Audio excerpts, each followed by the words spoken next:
So, new PlayStation 5 reveals today, mind-blowing PlayStation 5 gameplay showcased, and a new PlayStation 5 update now live. Those are the stories we're going to cover today, and if you could hit that like button on the video, thank you to those that do it, and as always, it's very much appreciated. First, yes or no, are you a Greek God of War fan or not? We're going to be talking about a new game and when it could take place in ancient Greece, but how many of you are fans of the original series and not just God of War 2018 or Ragnarok? So comment below yes or no if you're a fan of the God of War Greek games or not. Let me know down in the comments below. Now, diving into the first story of the video, new PlayStation 5 update now live. Reading from PlayStation Lifestyle, Sony is rolling out PlayStation 5 System Software Update 11.40 for June 2025. Like previous firmware updates, the rollout will be staggered by region. However, don't expect a major update like the April 2025 patch. The June 2025 PS5 System Update brings, drumrolls, usability improvements, no bless stability this time.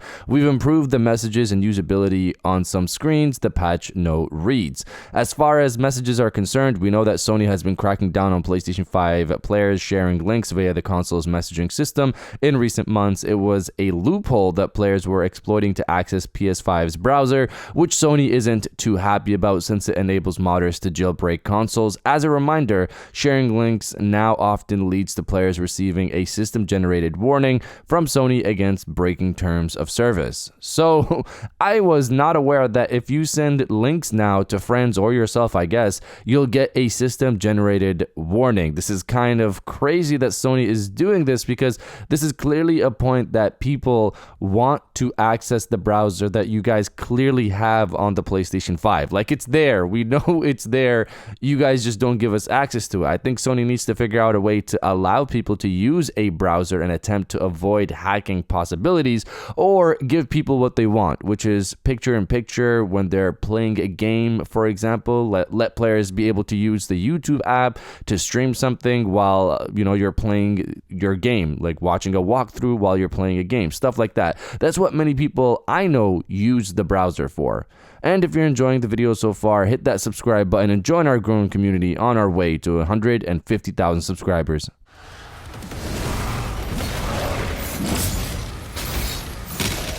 Now, diving into the second story of the video, mind-blowing PlayStation 5 gameplay showcase. Reading from Video Game Chronicle, a gameplay-based tech demo for The Witcher 4 has been shown off during an Unreal Engine showcase. The State of Unreal presentation opened with CD Projekt Red developers taking the stage to show a technological showcase set in the world of Witcher 4, running on a PlayStation 5 with ray tracing enabled. CD Projekt Red has confirmed to VGC that what was shown wasn't Witcher 4 gameplay, but a tech demo set in the Witcher 4 world. While it wasn't confirmed that what was shown was actual gameplay, it shows what's at least potentially capable on a standard PlayStation 5 console. So this was a pretty impressive demo. Not only the visuals aspect, which looked great, but also the demonstration itself. The detail and everything was impressive, especially that horse section, seeing the muscle deformation, that was amazing. But the biggest highlight for me personally, outside of the gorgeous visuals, was the NPC interaction, which I worry won't actually be in the final game. This dynamic approach of interacting with NPCs, like when Siri bumped into a person and the apples fell to the floor, and then you saw a kid show up and get one of those apples and run, they made that seem like that was a random occurrence. And if it was a random occurrence, that's impressive. Stuff like that is what makes an open world feel truly next generation, truly alive. This is something we don't really see, that type of natural NPC lifelike reaction to stuff the player does. So if they do manage to get not only the visuals, not only the amazing horse deformation, muscle deformation, but if they manage to get NPCs reacting in different ways naturally to different dynamic situations like how they did in the demo, that's going to be something special. But you guys let me know if you were impressed by the Witcher 4 Unreal demo or not. Let me know down in the comments below.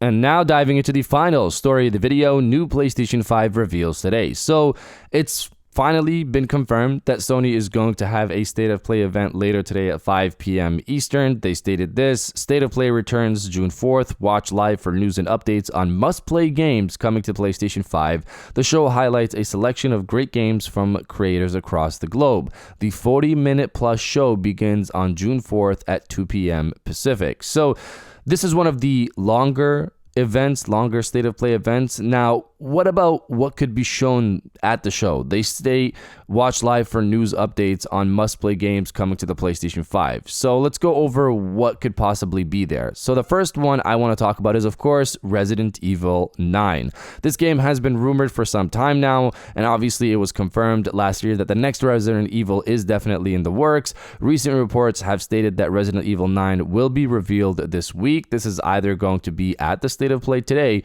or at Summer Games Fest on Friday. Historically, Resident Evil games in recent memory have been revealed at PlayStation events, so it makes sense for it to show up today. But then there's another rumor. The other rumor is that Pragmata will finally be re-revealed today at the PlayStation State of Play, and Resident Evil 9 will be revealed at Summer Games Fest. We haven't heard anything substantial on Pragmata for a long time, and remember, this game was revealed in 2020. That's how long ago it was. But beyond that, we also have Saros. Housemarque already confirmed that we will be getting gameplay for Saros later this year, and right now is later this year. It's either they show off something here or they show off something at the September event.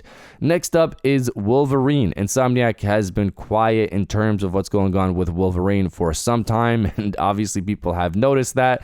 They could very well show a trailer here and then tease an early 2026 release. The alternative, of course, they actually showcase something in September and tease a later in 2026 release, or maybe still early 2026 release. Either way, Wolverine has been in development for over 4 years, so I assume they definitely have something to show. Remember that Spider-Man 2 took 5 years to make while they were making Miles Morales, Ratchet & Clank, and Spider-Man Remastered, which means this Wolverine game is a full-fledged big title. I feel like Insomniac has been preparing several things that they could potentially drop in a short time frame between each other in the next several years, like they did in the beginning of the PlayStation 5 era. And finally, you have a new God of War game. This new game is reportedly a 2.5D Metroidvania game that will take place before Kratos becomes a god in ancient Greece, so sometime before God of War 1. It's stated that Deimos, Kratos' younger brother, will be playable as well, which is surprising since Kratos doesn't see Deimos again until Ghosts of Sparta, which is after he becomes a god. So I wonder if this is an alternative timeline, or is this just focused on Deimos and his imprisonment in Thanatos' realm? That's the focus? He's going through the trials over there or something like that. This game is being made by a developer, not Sony Santa Monica, but they are supervising it. It was originally planned to release this year, but delayed internally according to recent rumors. This to me sounds like a Prince of Persia, The Lost Crown type of game, which I enjoyed. I enjoyed that Prince of Persia game, but with a God of War setup, that sounds amazing to me. I play that for sure. Obviously, I'm biased. God of War is my favorite franchise, so I'll definitely be playing this. They could very well develop a story timeline with this, 2D God of War games that we could play while we wait for the next big AAA God of War game. To me, that sounds really good. The show is hours away. I'm excited, but you guys let me know if you're excited to watch the State of Play or not. Let me know down in the comments below. And if you guys did enjoy this video, please hit that like button, as it always helps, and subscribe if you're new. I got new videos every Monday, Wednesday, and Friday. And now I'll check you guys out on the next one.